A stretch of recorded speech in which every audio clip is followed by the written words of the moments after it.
Okay, I'm back, and I have gone up and watered the garden. I have picked the tomatoes. I've made myself an espresso, and I'm ready to go again. And I encourage you to have those sorts of things to do as well when you're waiting for your painting to dry. Otherwise, you may have the desire to keep picking at it, and it's much better not to do that, to let it dry when it needs to dry. That's what watercolor is about. All right, now what I'm going to do is I'm going to give it another coat. This is still damp. It is, there's no water certainly on the surface. The paper is still quite wet underneath, but on top it's feeling a lot drier.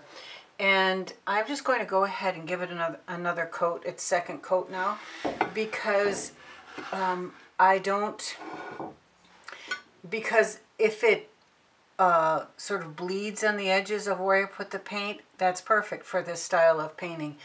Normally people would say, do not start painting your second layer until your first layer is completely dry. But with this style of painting, it doesn't matter so much. Okay, so let me zoom this camera in just a touch. And I will start working on this top group of flowers. What I've gotten here is this is my ultramarine blue. And I've already got all three colors on here, but my ultramarine is the next one I'm going to do. And I'm going to do areas that are sort of midly lit, if that is, well, I know that is not the correct way to say it, but it's the way I'm going to say it anyway. And again, very random. But in this layer, though, I am going to need my blending brush. So I just dip in water. I take off the excess on my towel.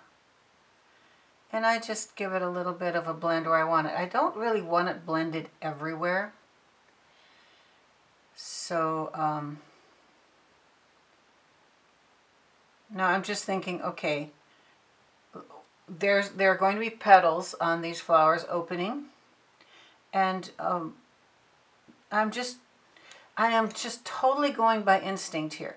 I am remembering, of course, what these flowers may look like, and I'm not going to go nuts on trying to get a detail like, oh, one petal's here and one petal's there. I'm not going to do that on this one. This is a much more abstract painting than that. I should not call it abstract because it isn't abstract at all. However, it's more painterly. Let's put it that way. Now I'm going to go in and I'm going to get some of my violet, and I'm going to start putting that in here too, because I really want that to blend with this ultramarine. And I'm just putting the violet generally on the areas that are furthest away from the light, which is going to be the bottom of the flowers.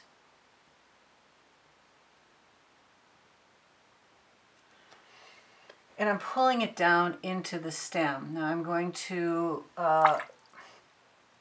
do the stem basically with two colors, and they're going to be indigo and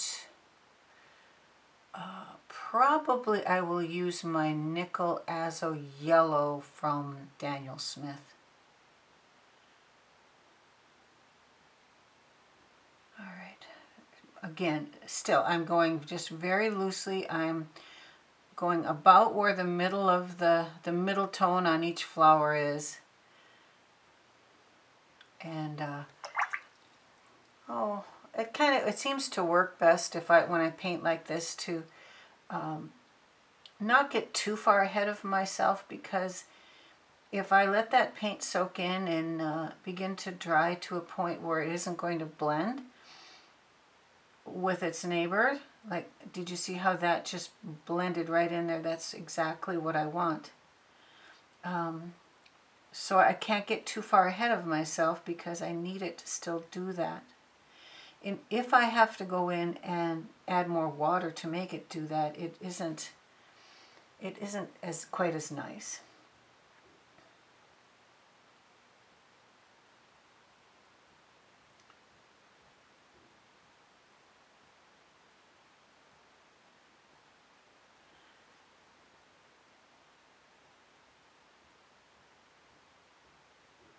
So again, just visualizing flowers in general, not necessarily I'm not looking at a photo. I got kind of a hard edge on this one, a little bit too much of a hard edge. So look back as you're painting along and make sure that the paints are blending as you would like to see them blend. And if they're not, go in and just touch the edge with a clean wet brush, not too wet.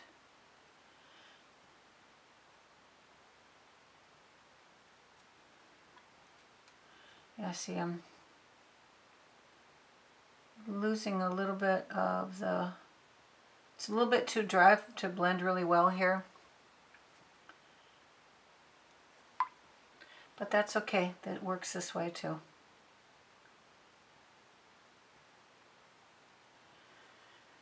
Okay, let's go back and start in on this one.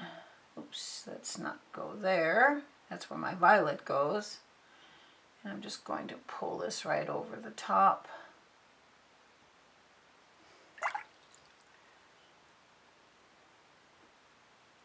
Generally, the way I visualize this picture is these flowers up here are less open. They're more of a tight ball of a flower, and so they are going to be darker in color because the sun isn't shining through them, where these down here further are going to have kind of some backlight, a little bit of backlight, and so I'm going to allow those to be lighter colored.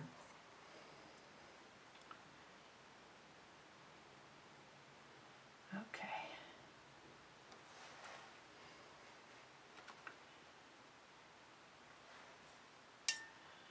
And this one back here, I'm going to make sure that this one is toward the back, and I don't want that one to be too bright. As a matter of fact, I think I'm going to put a little bit more bright blue on it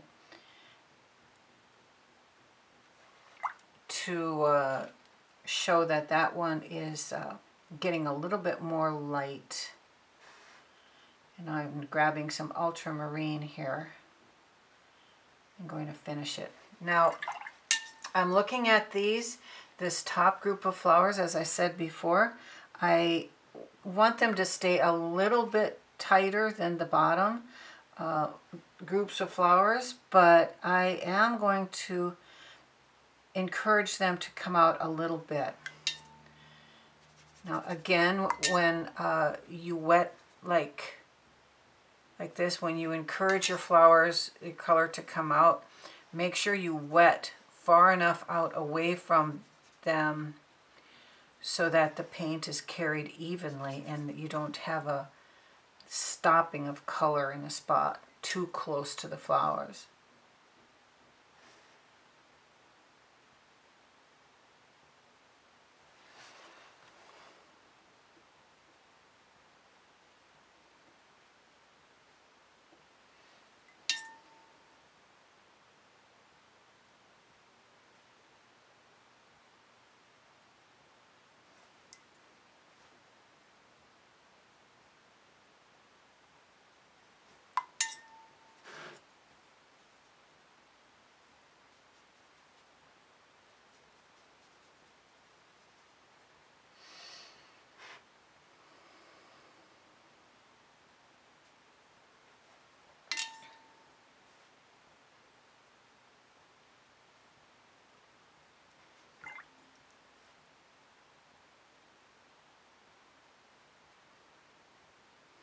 All right.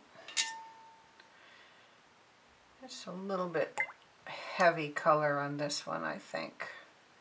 Take a little bit of that off.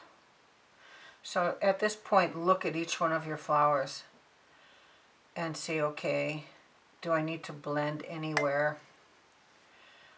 Is the paint running out and stopping? And do I need to fix that?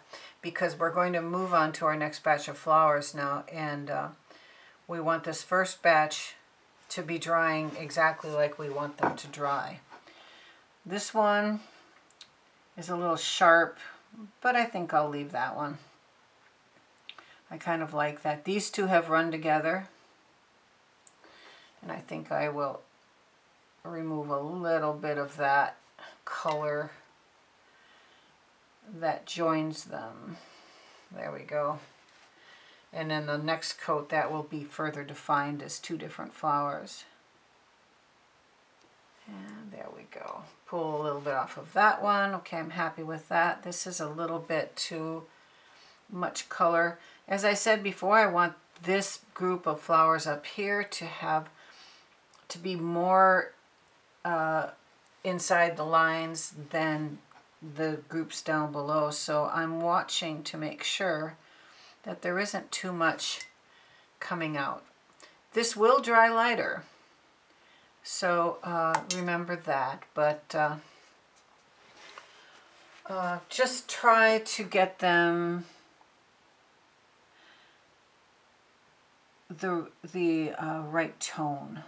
Not too much paint, not too many hard areas, not too many soft areas. Okay, that looks good for my second coat up there. Now I will do my next batch here. All right, same thing. I'm going to go with my ultramarine,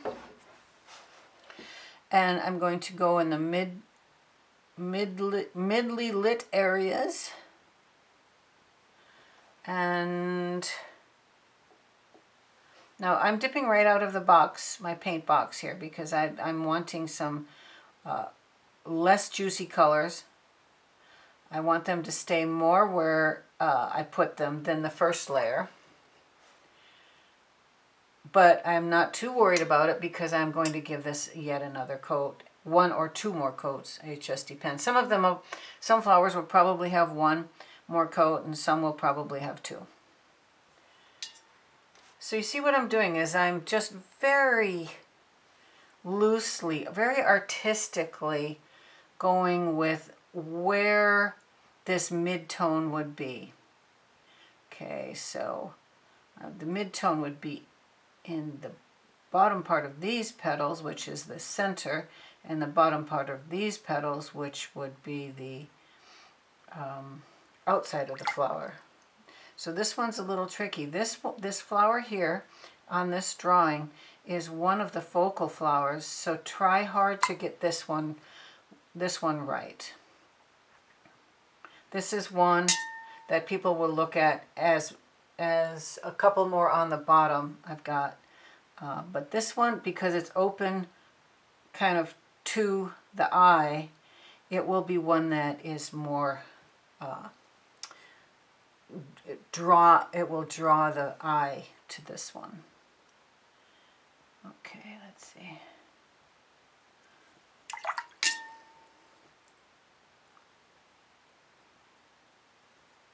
All right, I'm going to go get my violet right now, and I'm going to add it in here. And this one is going to have a little violet.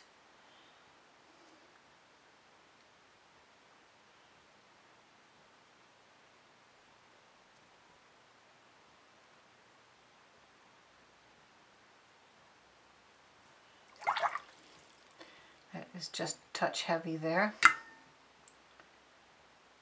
And I'm going to let that color come out a little bit. Letting color come out is interesting in a couple of ways. It becomes the background. And it gives a feeling of movement, like this flower swaying in the breeze, because it's not static. It just gives a painting a little bit more life when you let the color come out. When I paint birds, I do that a lot. I allow the color to come out on the edges, and especially on the first coat, and then the second coat, not as much, and then the bird starts to take form as a separate entity from the color that's outside. But still, it will allow the eye to sort of imagine movement. Maybe this branch is swaying a little bit, or the bird is about ready to fly.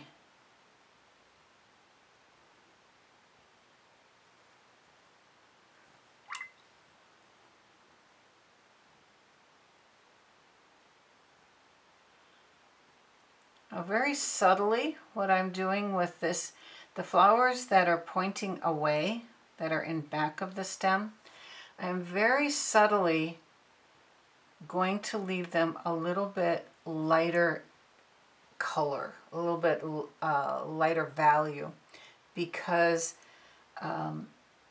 if you think about a scene, a landscape or something like that, think about the distant hills, how they are lighter colored, not as vivid either, because you're seeing that through a lot of atmosphere, and it's changing the color. So on a much smaller scale, I'm going to want to do the same thing with the flowers that are further away from me.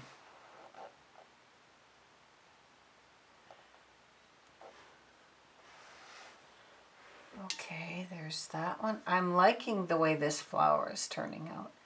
I like this light lavender area, these spots that didn't get as much paint. I like the way it's drying. I'm happy with that. And as they dry, you're going to see different things happen. Some aren't going to be quite as pleasing to your eye as others, but and don't worry about it at this point, because there'll be another coat. The one that really defines it. And you'll see when you paint that, when you complete another layer, that it really didn't matter too much where you put it didn't matter at all where you put your first layer, really, because it went light, it dried light, and it really doesn't affect anything. It's more just a background. The second layer, same, not quite as much, but yes, it's the same thing. And as long as you don't put the paint on too thickly, which I may have done right here, but I bet I didn't. I bet it'll be just fine. And I'm watching as I'm going along and making sure my paper is getting drier as I'm painting here. So I am making sure that I have enough water pulled out to let this move. I want this one to move too here. So later on, as you see right here, here's an example. This is the paint has bled out. It's basically the same value inside and outside the line. After it dries, I'll come in and I'll stay more inside the line, and it will define the flower and differentiate it from this part that bled out. But it'll feel like that flower is moving in the breeze. So let your flowers do that. Let your paint do that. Let it come outside of the pet of the drawing. Okay, this one is near to me, and I think I'm going to change the way this one is, and I'm going to make it be facing to me a little bit more. Instead of away, I want this one to face toward me. So if you're in the middle of your painting and you go, oh wait, which direction is this flower pointing, and you need to make a change like that, do it. That's what it's all about.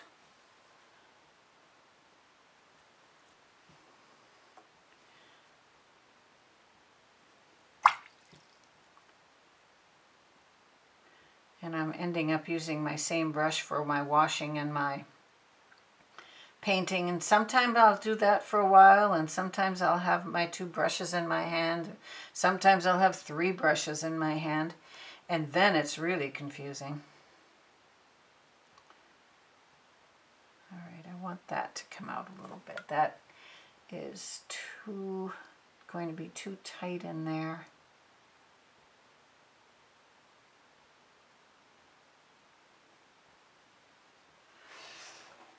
Okay, I'm going to let this coat dry thoroughly, so I need to make sure that this layer of paint is doing the things that I want it to do. This flower isn't quite right. Let's see. Maybe I've got a little bit too much paint there.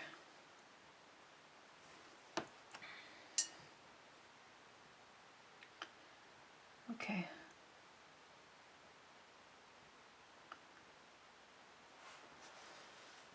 All right, I'm just going to look at that one more time, and I think that's good. Okay, now I'm going to go do my lowest batch of flowers. Have a sip of my espresso. Doesn't that look yummy?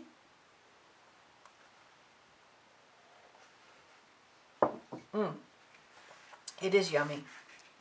Okay. Here are my lowest flowers. I'm going to do the exact same thing with them.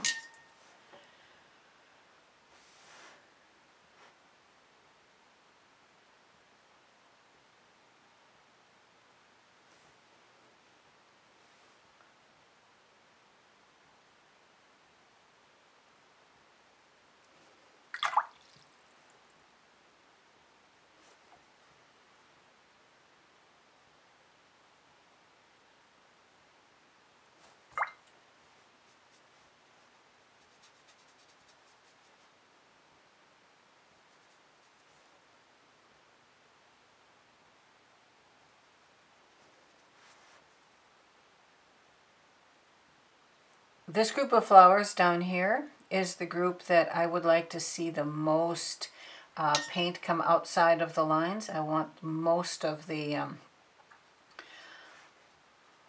blue and purple background to be down here. I don't like that line right there. I'll come back later on and redefine that. That's going out a little bit too much, but I will get it later. Actually, what's going on here with my paper is that it's getting a little bit too dry. So I'm going to take a big brush and just give it a coat. A light, very light coat. I don't want to give it a whole lot here, because I want to be able to control the paint, but it's just too dry, and I would have to go through each area and do it with my small brush. So I'm just going to do it like this. All right, I'm going to get some ultramarine.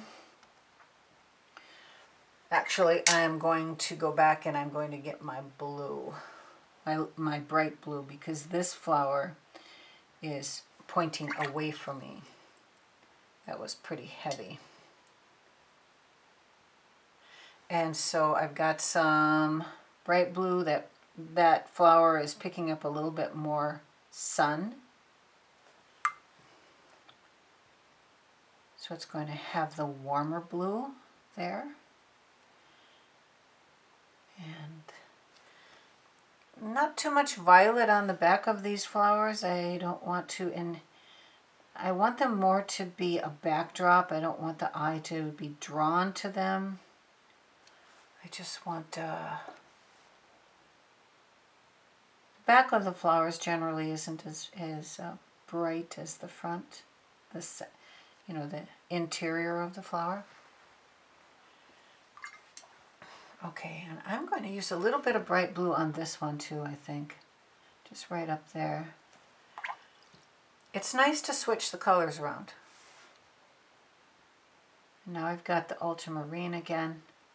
I'm going to do the inside, and then I'm going to come and get my violet and put that in the dark areas.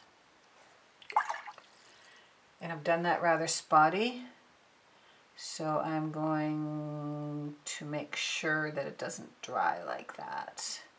And I've got a, this flower back here is pointing away, but it's going to be quite dark where it is. It isn't getting much light, so I'm going to use the ultramarine. Okay, let's see. I'm going to go with a touch of bright blue. This flower is sticking out where it would get some sun. And then I'm going to go with my ultramarine. And then I'm going to go with my violet.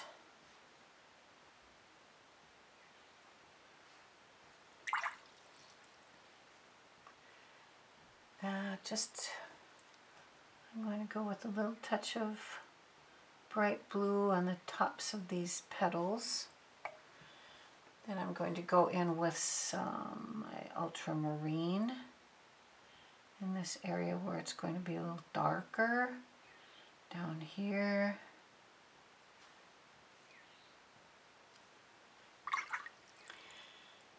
And this one as well. I'm going to accentuate that where these flowers are going to be most in the light, where these petals are going to be most in the light. I'm going to put bright blue, ultramarine toward the center, maybe right out on the edges. And this one too, this one's just way out there in the sun, so it's going to get some bright blue, some ultramarine, and go ahead and put a little bit of violet on this one.